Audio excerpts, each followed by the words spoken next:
ईश्वरपुरात उमेदवारीसाठी सर्वच पक्षांमध्ये घोडेबाजार एका रात्रीत बदलले जात आहेत. निष्ठेला ठिंगा.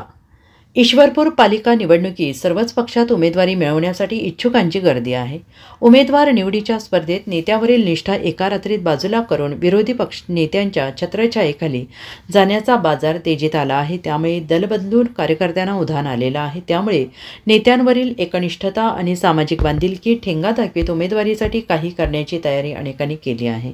गत निवडणुकीत ईश्वरपूर पालिकेत 30 वर्षांहून अधिक काळ सत्ता असलेल्या तत्कालीन मंत्री आमदार जयंत पाटील यांच्या नेतृत्वाला विरोधकांनी एकत्र येऊन धक्का दिला होता. त्यामुळे राष्ट्रवादी शरदचंद्र पवार पक्षाकडून उमेदवार निवडण्याची जबाबदारी जयंत पाटील यांनी स्वतःकडे घेतली आहे आणि त्यामुळे प्रभागात विकास कामाचा आलेख झिरो आणि निवडणुकीत नेत्यापुढे हिरोगिरी करणाऱ्या इच्छुकांना आमदार पाटील यांनी खड्यासारखं बाजूला काढल्याने काहींनी एका रात्रीत निष्ठा वेशीवर टांगून विरोधी गटात जाण्याचा राजकीय फंडा स्वीकारला आहे. पालिकेच्या निवडणुकीच्या मैदानात कार्यकर्त्यांची चलती असते.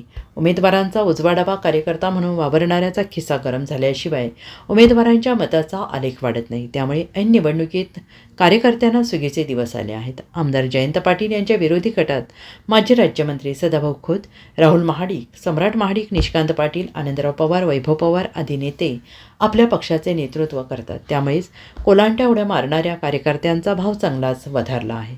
चांगले उमेदवार निवडणुकीसाठी पुढे येत नाही. त्यामुळे पालिकेच्या राजकारणात तेच चेहरे दिसतात आणि यामुळे शहराचा विकास खुंटला आहे. राजकारण केंद्रस्थानी ठेवूनच सर्व पक्षांची वाटचाल सुरू झाल्याचं दिसून येत आहे. Bureau report, SBN Marathi, Ishwarpur.